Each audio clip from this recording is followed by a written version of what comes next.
다리가 정말 움직였어. 한 남자의 목소리가 떨렸습니다.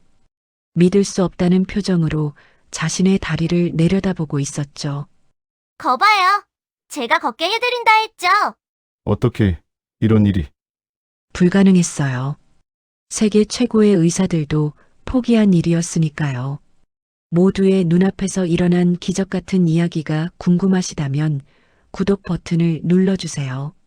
자, 이제 이야기를 처음부터 시작해 볼까요?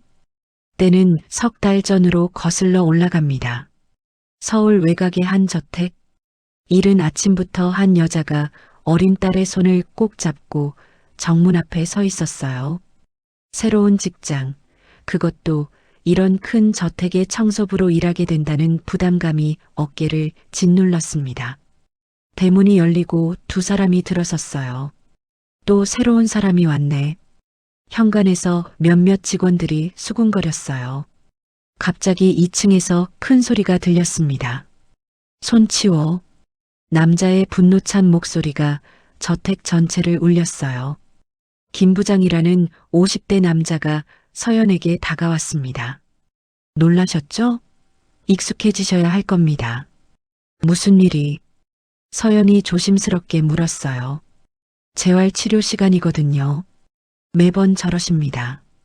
2층 복도 끝에서 또 요란한 소리가 났어요. 지우가 엄마 손을 꼭 잡았어요. 저 위에서 대체 무슨 일이 일어나고 있는 걸까요? 짐을 풀고 지우는 혼자 정원으로 나왔습니다. 다른 직원들의 아이들이 몇 명 보였지만 아무도 지우에게 다가오지 않았죠.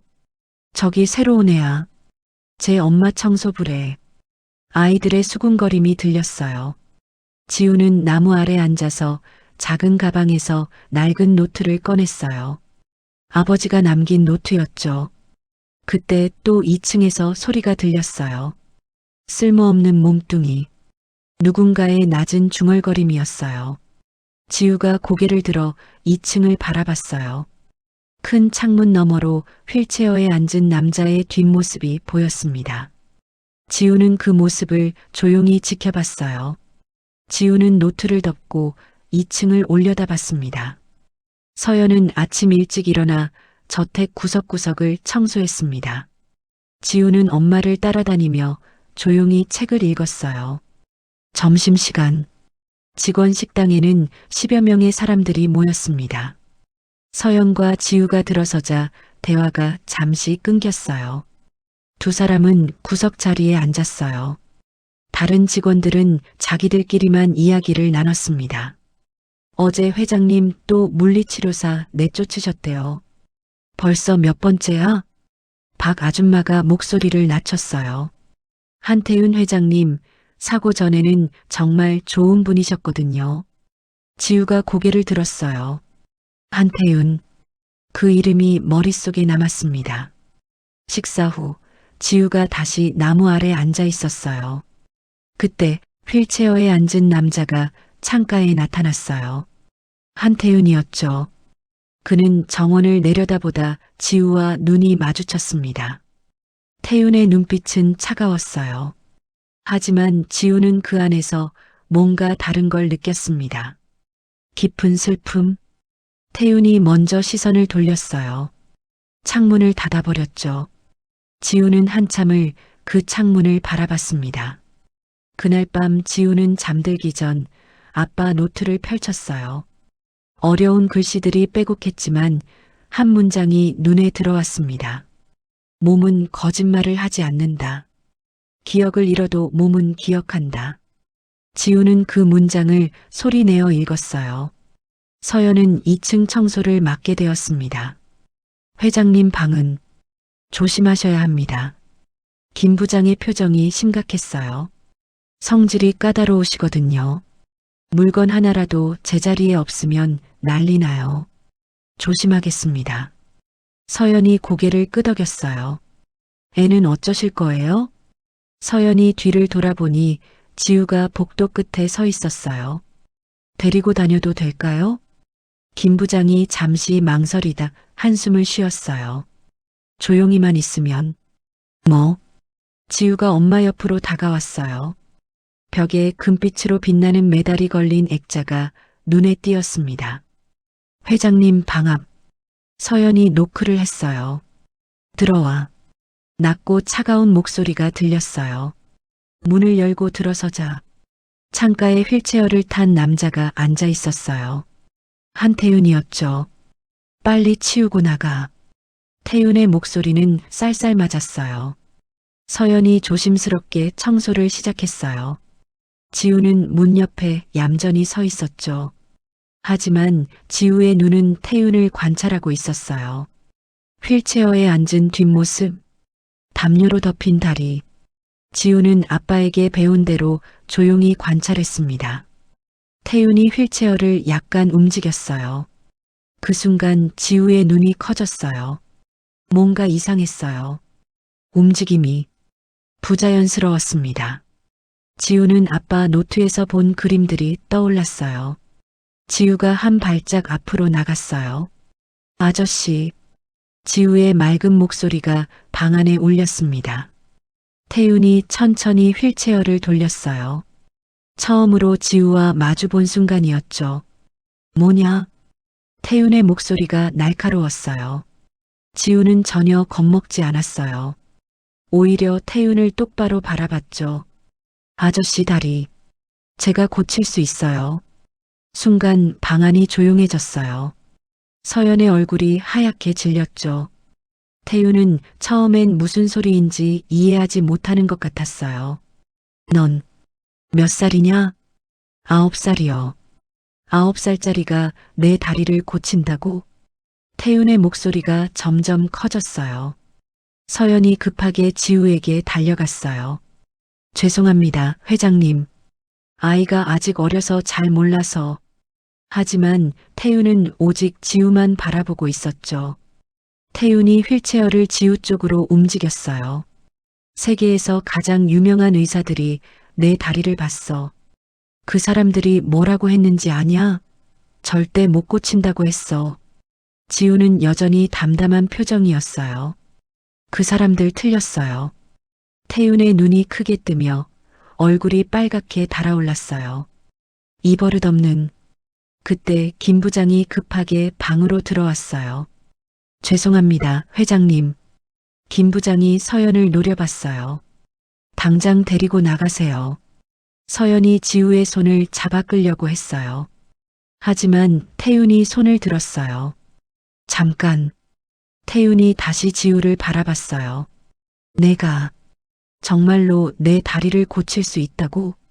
네. 지우의 대답은 확신에 차 있었어요.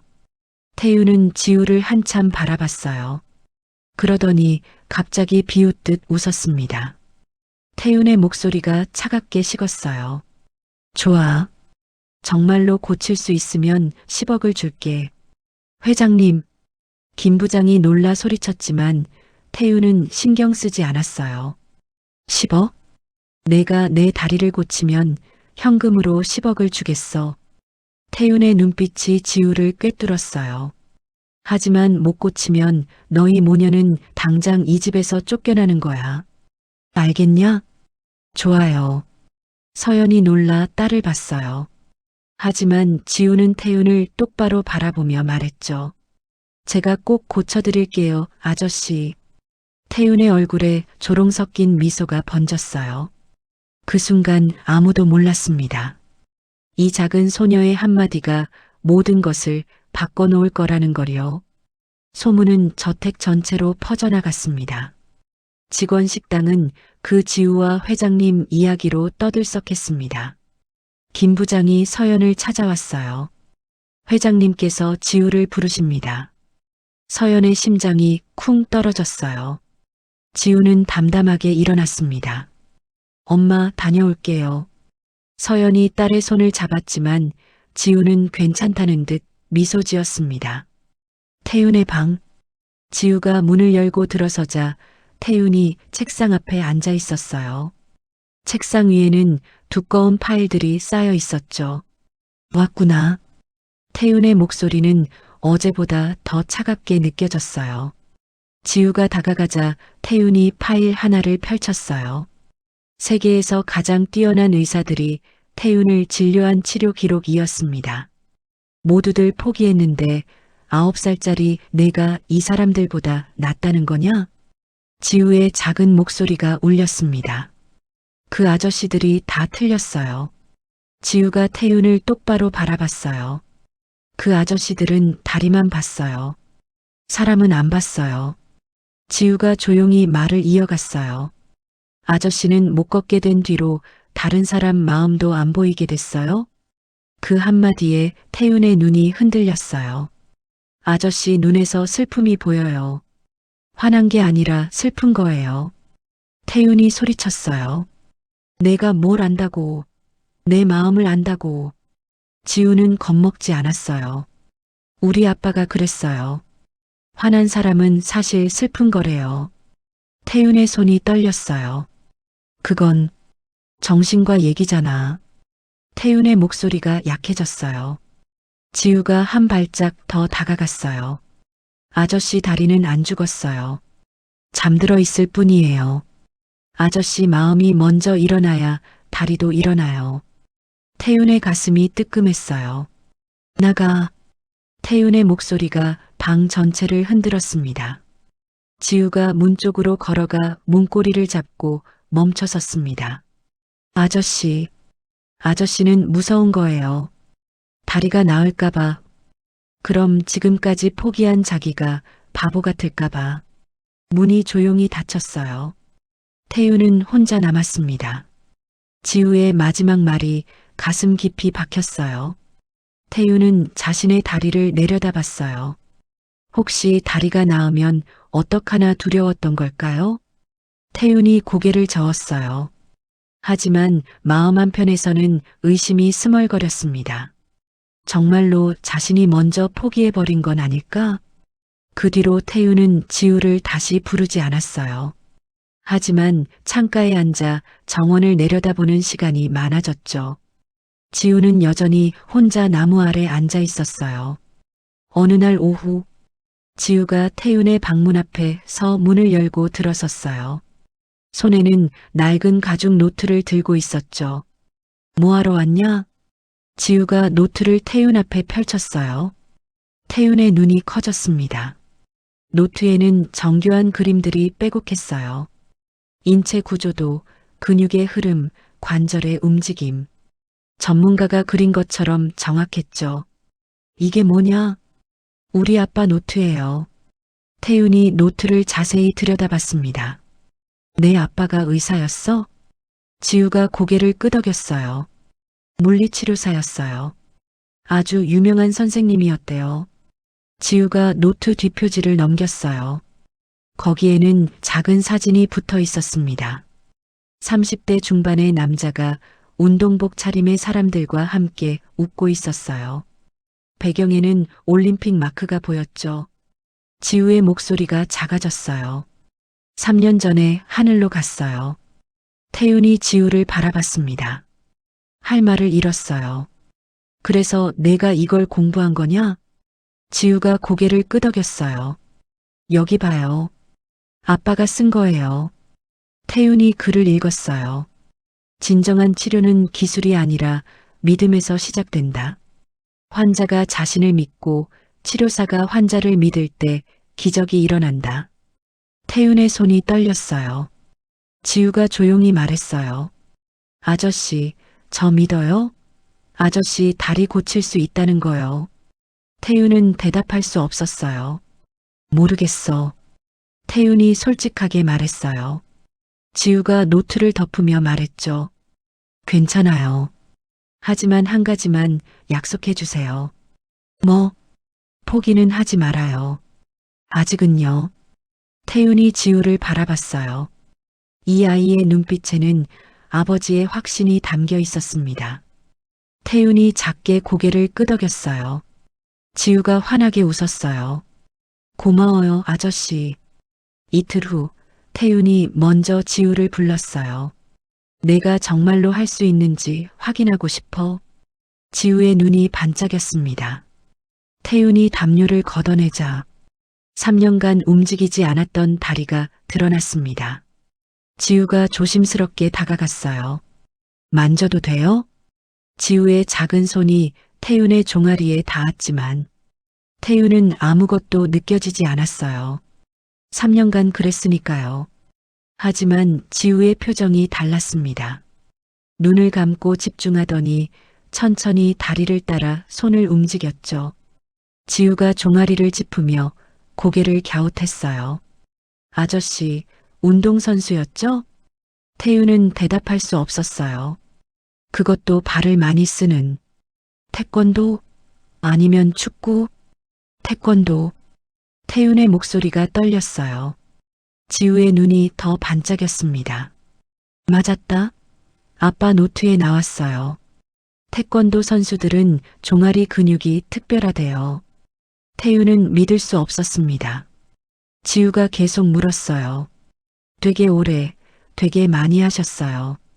이 근육은 몇 년 만에 안 만들어져요. 태윤은 한참을 망설이다 입을 열었죠. 국가대표였어. 지우가 입을 크게 벌렸어요. 진짜요? 메달 땄어요? 금메달. 지우의 눈이 휘둥그레졌어요. 그래서 복도에 금메달이 걸려 있었구나. 태윤이 쓸쓸하게 웃었습니다.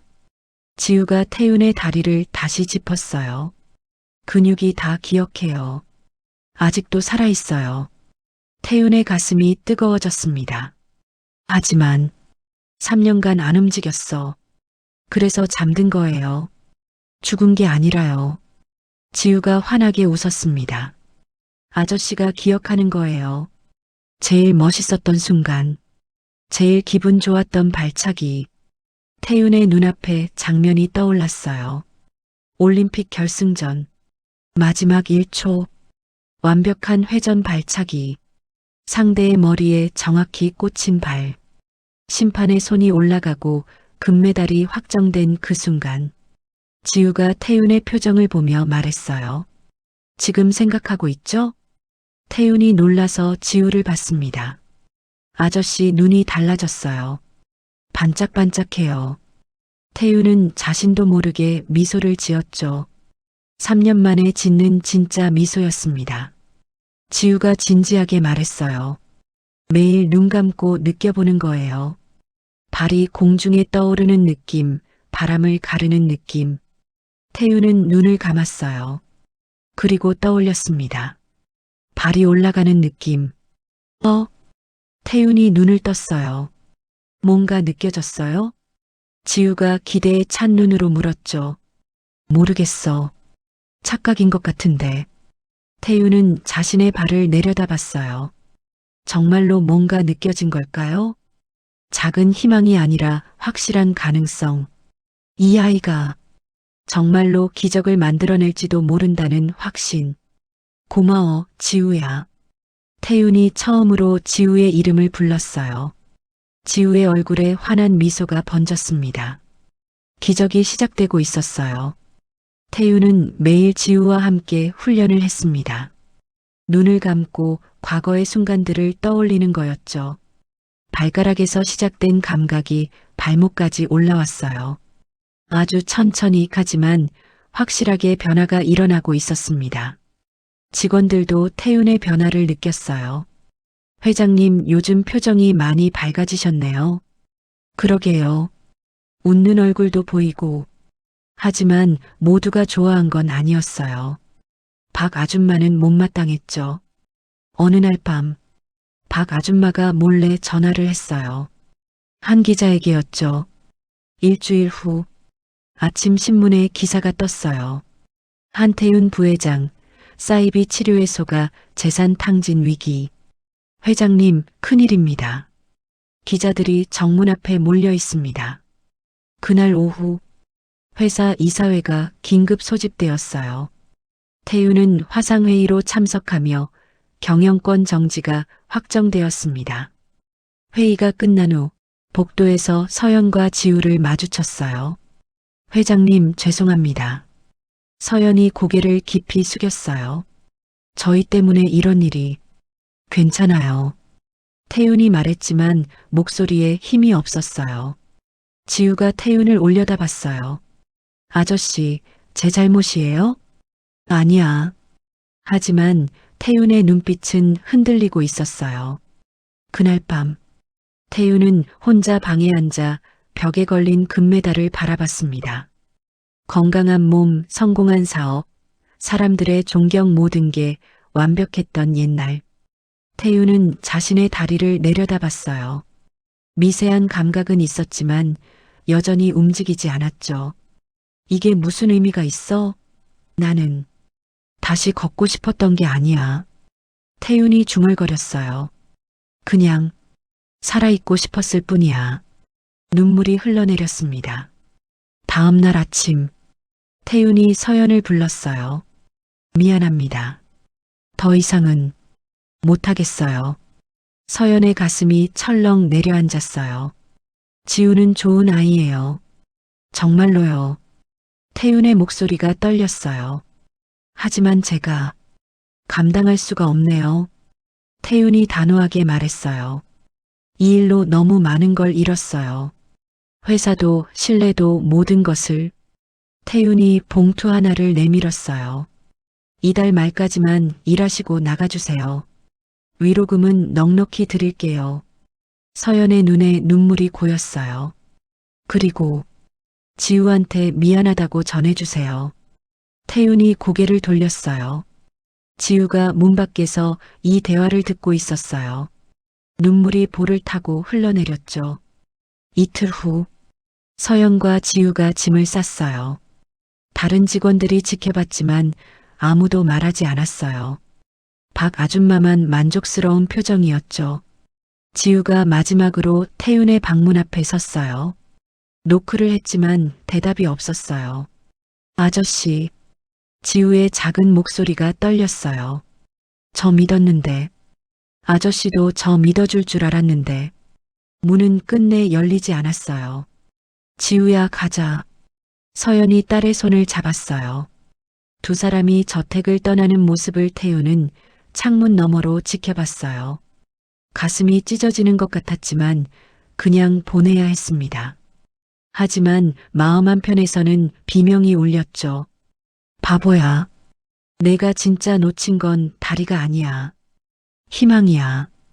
그날 밤 태우는 텅 빈 저택에서 혼자였어요. 모든 것을 잃었습니다. 다리도 회사도 지우도, 그리고 가장 중요한 것, 다시 살아갈 이유도. 태우는 방에서 나오지 않았습니다. 커튼을 치고 어둠 속에 앉아 있었죠. 회장님, 식사라도 하셔야죠. 김 부장이 문을 두드렸지만 대답이 없었어요. 그날 오후, 태윤이 우연히 책상 서랍을 열었어요. 그 안에 작은 종이 한 장이 있었습니다. 지우의 글씨체였죠. 아저씨, 믿어요. 몸은 거짓말 안 해요. 아저씨 다리는 아직 살아있어요. 지우. 태윤은 그 쪽지를 꽉 쥐었어요. 가슴이 터질 것 같았습니다. 아이를 믿어주지 못하고, 순수한 아이를. 눈물이 쏟아졌어요. 휠체어를 타고 창문을 열었죠. 빗방울이 떨어지고 있었습니다. 태윤이 하늘을 보며 말했어요.